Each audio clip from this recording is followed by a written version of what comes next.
You know, I don't even know really why I'm making a big deal out of this, because I already showcased this build on a 1 div budget. And obviously, it would perform at, you know, probably not even quite half of the efficiency that it does in this version. But, you know, you would want that in a build. You would want to see some dividends for investing that much currency into it. Doesn't have to be 80%. Okay, I ran with like 70% one for a long time. It was like, I don't know, 15, 20 divines in here. But this is definitely a big item, and it's very important to have great rings, because those are going to help with the flat damage you're missing on the weapon. Of course, Hand of Wisdom in action, probably of all the items that I have, is one that's most likely to get nerfed, but we'll see what happens. It's effectively giving me 4 very high flat rolls and 2 good attack speed rolls with a couple of decent attributes. That kind of makes it like a 7 modded item, if like a really, really good 7 modded item, if you had 200 attributes. But if you have more attributes, it's even better than that. It's essentially like a 9 or 10 modded item with as many attributes as I have. And before this, I had one that was a lot cheaper, because it wasn't, you know, elevated corrupted or whatever you want to call this. It was, you know, actually, you know, just a couple, 2 or 3 or 4 divines now. I can't remember exactly. But mine was corrupted with 2 sockets, and that worked out nice. The last unique item, but is actually required for the build, if you're going to stack attributes at all, is Pillar of the Caged Gods. It's best corruption and combo, I think. Crit multi is very strong, technically more damage, but you know what? I'd rather move faster when I attack, and probably rather attack faster on that initial slow Flicker Strike attack. So to smooth things out in the build, I think going all in attack speed is probably the best. You could get more damage per strength, but I hadn't actually looked at that one in a while. So anyway, this is what I'm going with. I think this is the best version of it. Then we got a bunch of rares that just kind of cover everything else. Okay, we got some great movement speed, got rarity still in the soul core on all these soul cores except the chest. High resists, get some energy shield if you can. Movement speed is actually not. I would definitely feel okay with 30, because again, I can move by attacking anyway. I still want kind of a lot. Rarity if you can. Great boots. You know, these were, well, these were like 15 or 20 div, but then I slammed flat ES in them, so they're worth more than that now. The helmet was a fantastic item. I bought completely done at 30 divines. I'd say it's worth more now. I felt really good about buying it then. That was a good 2 weeks ago. I like energy shield. I need energy shield. Don't have a huge amount of it. If I want to be halfway tanky, gotta use a helmet like this, I think. Because no energy shield on the body armor. Real quick, that's because you get it here anyway. Spectral Ward. So probably want to go full ES. Get massive spirit this way. The quality of a monk hinges on the quality of its body armor, basically. You're going to get all the spirit in the world, and a bunch of ES, and a bunch of physical damage reduction, armor calculation, if you want it. I've had a lot of people suggest this isn't really good. I'm on the fence about this, but recently I decided to go I Am Thunder instead, just for that. So anyway, getting that a little ahead of myself, not on passives yet, but yeah, definitely want huge evasion. I think you need about 22 or 2300 evasion to get everything in here, minus maybe clarity and precision that I'm using that aren't that necessary. If I had a higher lightning res roll, I would be lightning cap. That would be nice, so I can work on that. But yeah, huge evasion, triple res, really good. A dex roll's fine. Very high-end chest, very good. But actually not all that expensive. I mean, not compared to some of these items. It's, you know, it's not a super sought-after chest. Really good for a build. Okay, the last items are the rings, which in some ways are actually the most important items in the entire build. Some of the hardest ones to make, really good. And the Maxroll link has essentially what I would perceive as perfect rings. So Ingenuity can go even higher than 80% at some point. Another item I can shoot for to get more value. And the rings give you cold or fire, light, physical, flat damage that the weapon doesn't have much of, right? As you can see, a regular weapon may not be impacted that much from the rings, but we're stacking attributes and we're missing flat damage, so we can get flat and attributes on the rings. Is a really big deal. As you can see, I'm kind of over prioritizing rarity right now, and I kind of don't like this ring anymore. I do absolutely love a tier 9 cold catalysted roll. Since I'm missing cold on the other ring, this breach ring I really like, except that it doesn't have cold. That bothers me a little bit, but as you can see, the rolls in general are absolutely phenomenal. I crafted both of these. I crafted so many different rings, resold bricked ones, half bricked ones.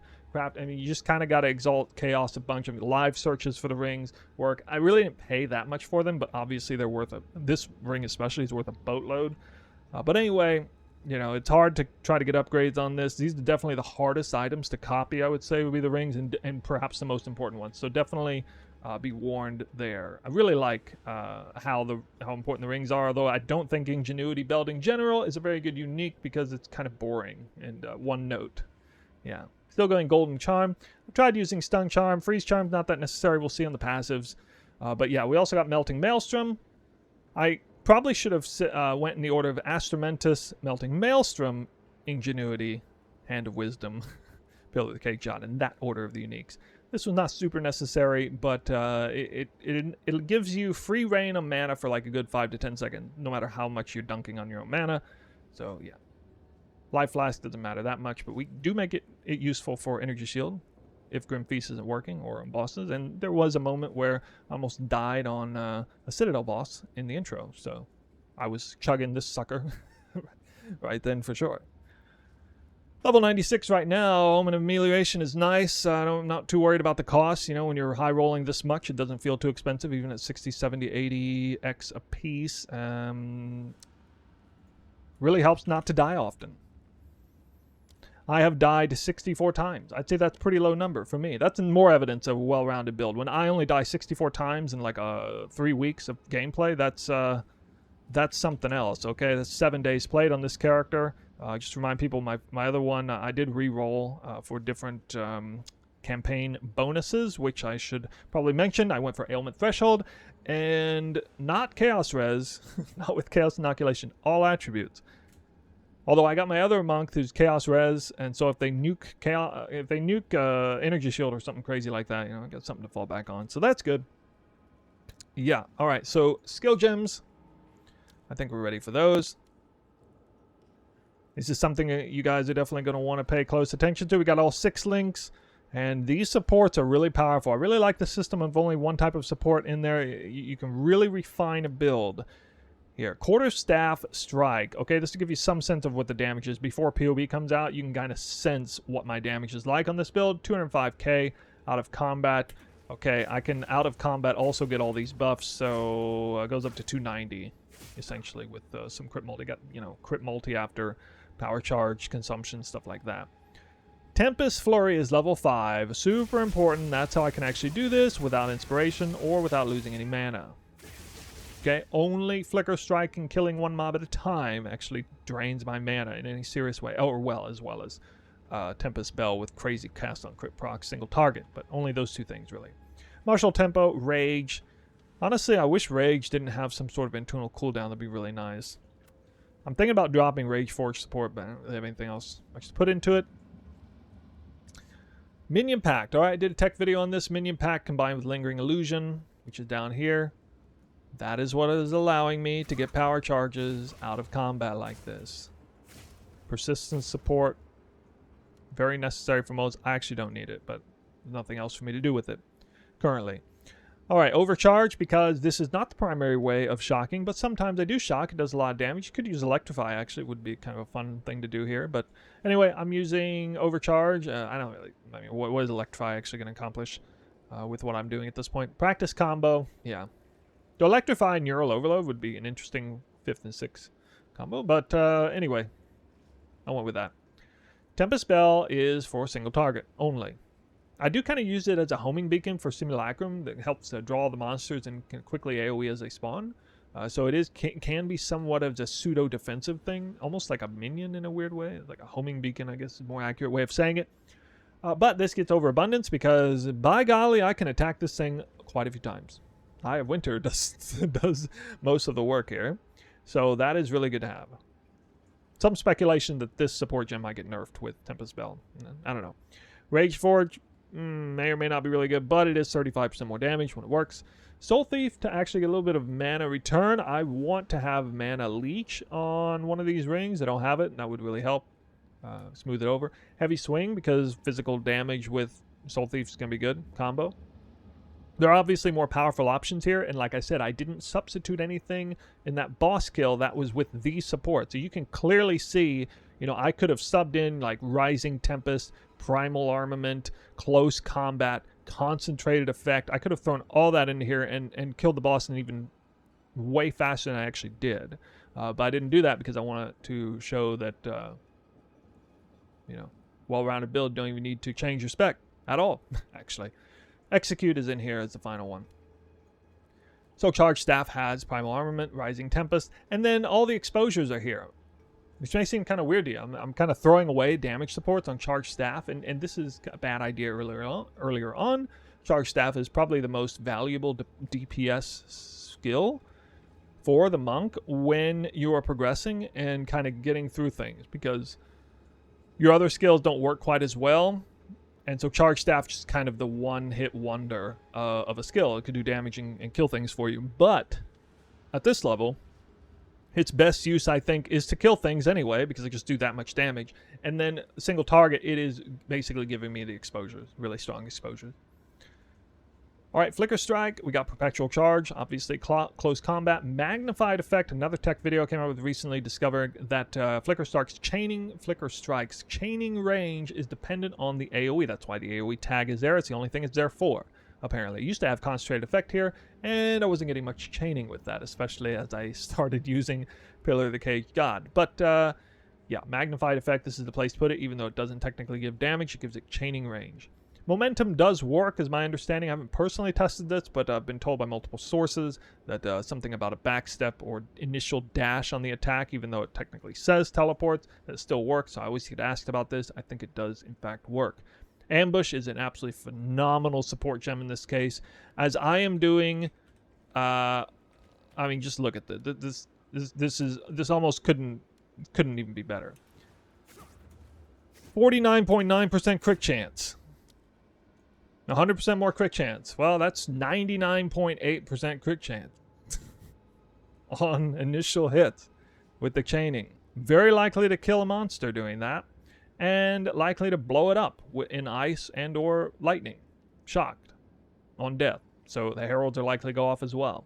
So super nice support gem. Probably the strongest support gem for crit in the game for mapping, I would say, and a phenomenal place to put on Flicker Strike because Critical Weakness is not on yet, so there's no value there for that, and that's why Ambush is really, really good there on the initial hit for Flicker Strike.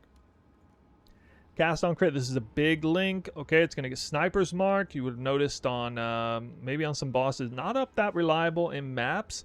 If I had an extra skill gem slot in Spirit, I'd put Combat Frenzy, but Sniper's Mark is here for, again, made another video on this recently, for Charge Infusion. Give me 12% more skill speed, which, yes, still works with attack speed. So that doesn't, in fact, make me attack 12% faster, multiplicatively, when it is up. It is always up, single target on bosses. Apparently, when you kill a monster that has Sniper's Mark on it, you don't receive the benefit from it, so that's why it's a little unreliable in maps, but it's still nice to have, very convenient put on there. It can even be connected to Profusion support with Profane Ritual, which is a secondary way of getting power charges on top of Lingering Illusion with the rolls, which again may or may not be here after the next patch, but even if they nuked Lingering Illusion's power charges, I'd still have Profane Ritual, and then we might have to actually change a few things for the bossing setup, but for now, an all-in-one total package works really good. Eye of Winter just goes out like 10 times a second, gets 10% increased chance for the enemy to be crit. Figured out recently that is actually multiplicative. There have been tests done on this, which means baseline, not crit staff, 10% chance to crit plus 1 is almost doubling my crit chance with Critical Weakness fully stacked. Almost double. What's my crit chance again? Baseline? Oh yeah, it's 50%. Well, I got almost 100% crit chance. Single target with the bell. I used to have potential put here. Then I realized it was kind of a waste, because we're basically critting every attack anyway. Virtually every attack. So that works super, super nice. Last one is Inspiration, because oh my god, that drains mana. I would like to put Impetus here, but no. No, that's too much. When you're critting every single attack, and if Winter goes out that fast, I could have 10 full seconds of cast time stuff on it. It would still be just spinning its wheels like that. I mean, even in maps, this thing goes off like crazy. Okay, then we got the double heralds. We've made videos on this. Did I?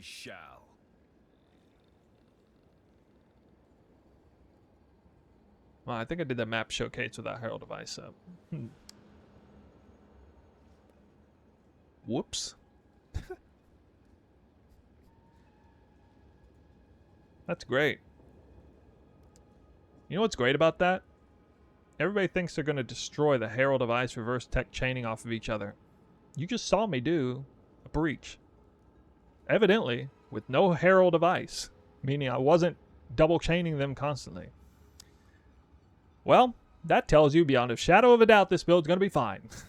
In fact, it might even be better off because I quite enjoyed how good the flicker strikes were working. I thought it was working better because I removed the quality from my Herald of Ice. Another tip that I got recently, 1.8 meters for radius. This radius is extended to 2.2. I'm not going to do a full-blown another take of map showcase. We're going to leave it there. That makes for an interesting resolution on the map showcase. Yeah, tell me what you think of that. Kind of interesting. I should go over the supports. Okay, so these are the supports I've used. I've talked about this before. Other players have talked about this before. These are pretty easily in order of importance to least importance on the right. You're basically freezing with Herald of Thunder, and you're shocking with Herald of Ice, and they just chain off of each other, and you get all the Ice Bite and Innervate uptime is crazy. It's absolutely phenomenal, and it's probably going to get nerfed, which is going to be fine. Persistence may or may not be mandatory for you.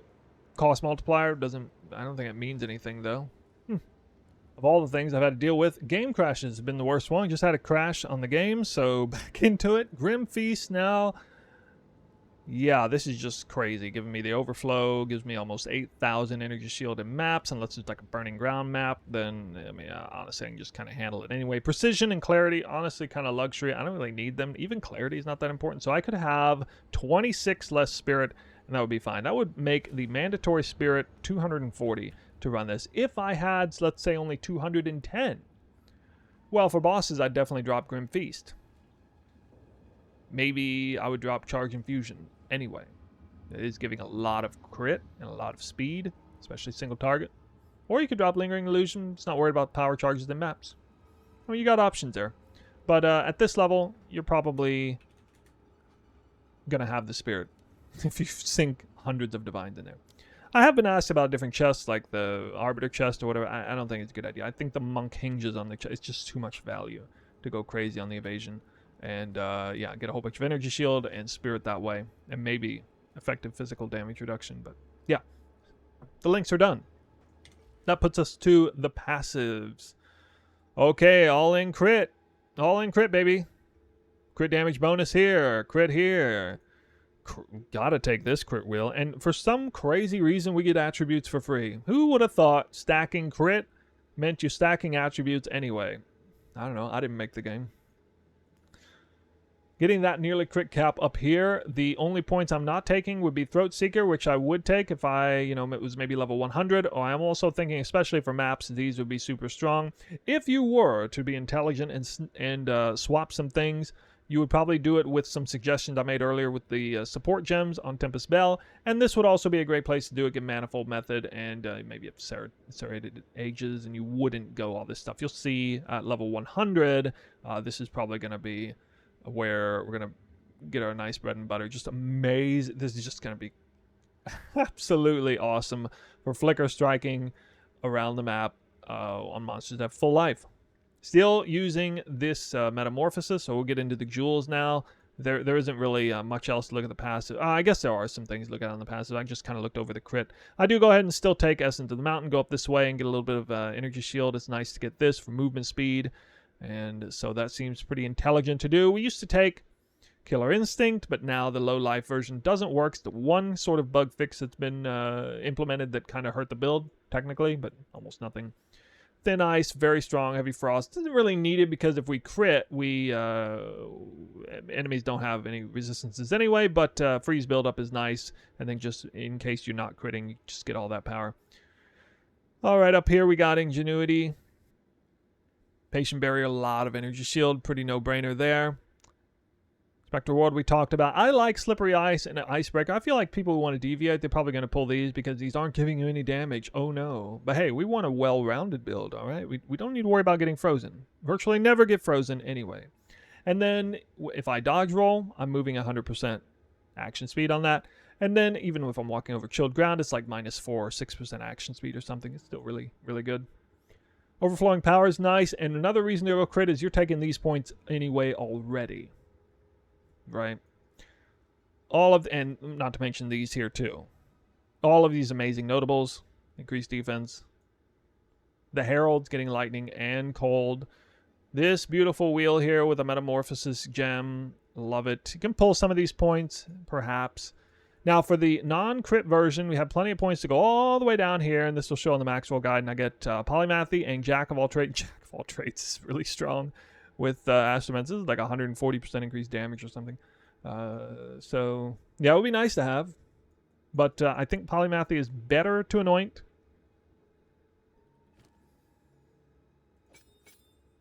It's unallocated. Yeah, so we're going to stick with that.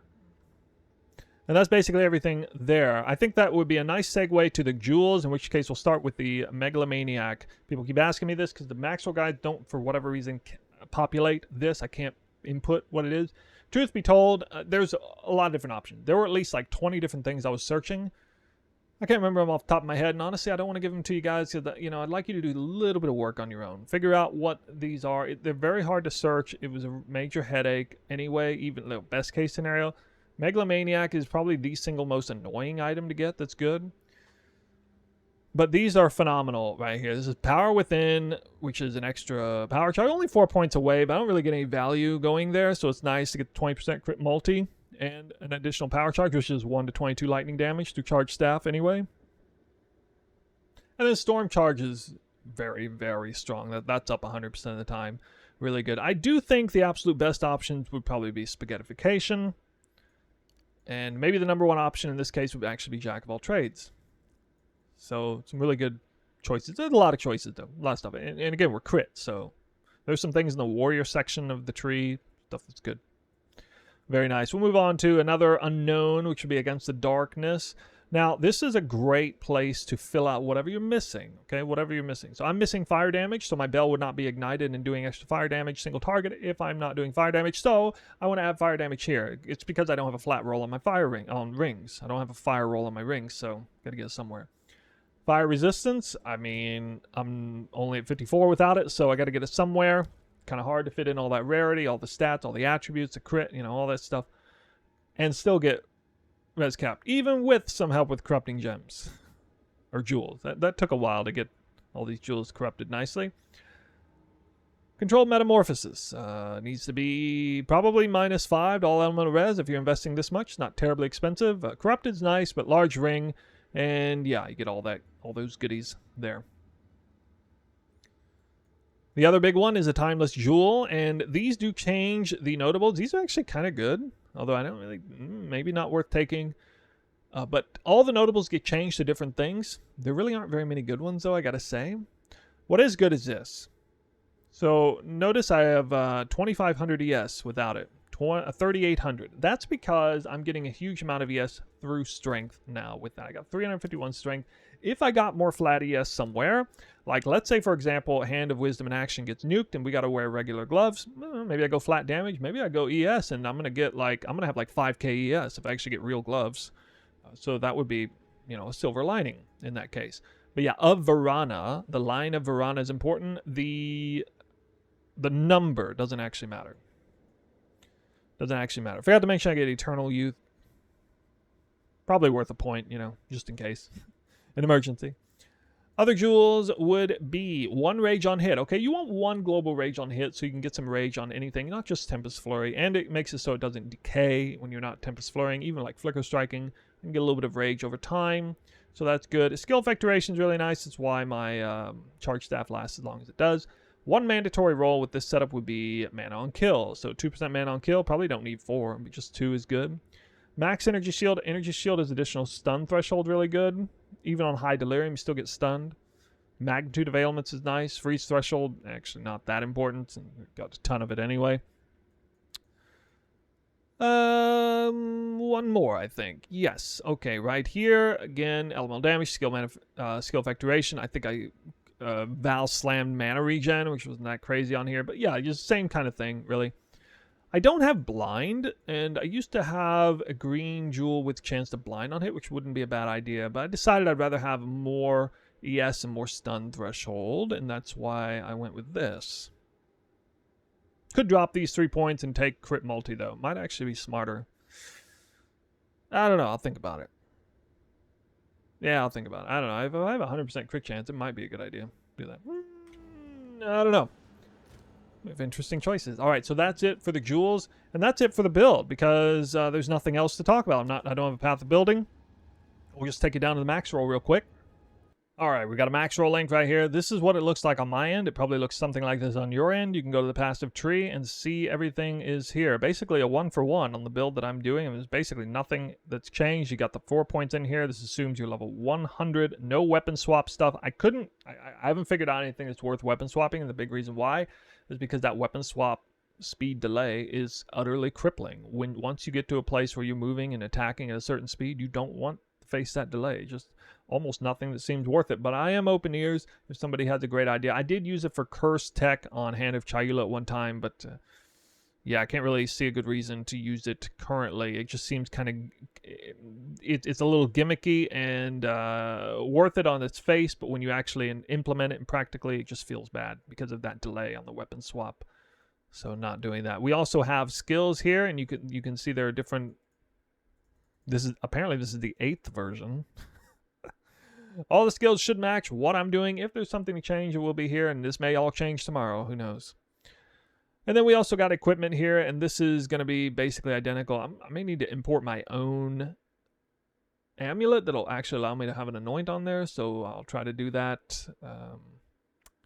Yeah, but pretty much, these are the perfect rings. If there were such a thing, these are the perfect rings. Mirror tier rings, maybe? I don't know. What a great build. What a great build. That puts us to the end. I really don't have much else to say on, final thoughts. The intro really showcases just about everything I want to showcase. The map showcase gives you a little bit extra. Pretty hilarious that I didn't have Herald of Ice active. So, you got to see just how ridiculously strong it is without the insane double Herald reverse ailment chaining tech, which is probably going to be short-lived, living on borrowed time as we speak. I've never had a build that could do it all so easily. That could also even still also tank stuff. Still got, basically 300% rarity, I think. 294 plus 20 on the charm, if you count that. All right, guys, that's it for this video. And this probably, well, I was going to say it's the last time I'm going to come out with any sort of guide on a monk for early access, but no, that's not true because things are probably going to change. And we may get a new character. We may get a huntress. Might try that. I don't know. I still like this build a lot. I don't mind re-leveling in the campaign, to be fair. And I'm also not sick of the end game as much as most people, but, I could have seen that coming from a mile away, I guess. I think the game is really fun. I will eventually come out with my full-blown thoughts on the game as I do wind down with the early access. But for now, I'm still in, the thick of it. The fun. The tail end of the honeymoon phase, I guess. I don't know. Currently poor because I bought the really good version of the gloves. But constantly farming currency, getting lots of divines. Currency guides will be coming out fairly soon. I'm in the middle of showcasing different strats I'm doing with, soon will be like precursors, how I'm handling those, and then waystones, rolling them every different way I'm rolling them, regex and all that stuff. Should be useful for several of you. But yeah, follow this build if you can, if you want to. Flicker Strike, Invoker Monk, or Invoker Monk in general has become very popular recently with a lot of players. I've seen a lot of people switch to it recently. Which is a nice sign. It's a good ascendancy. It's a good build, and not always Invoker, but a lot of people liking the quarterstaff gameplay, the Bonker Boy, the Monk Gang. And with that, we are out of here. I'm gonna go back to farming more stuff, edit this video. So I hope you enjoyed. A lot of extra time went into the creation of this, and let me know what you think in the comments down below. All right, we'll see you next time.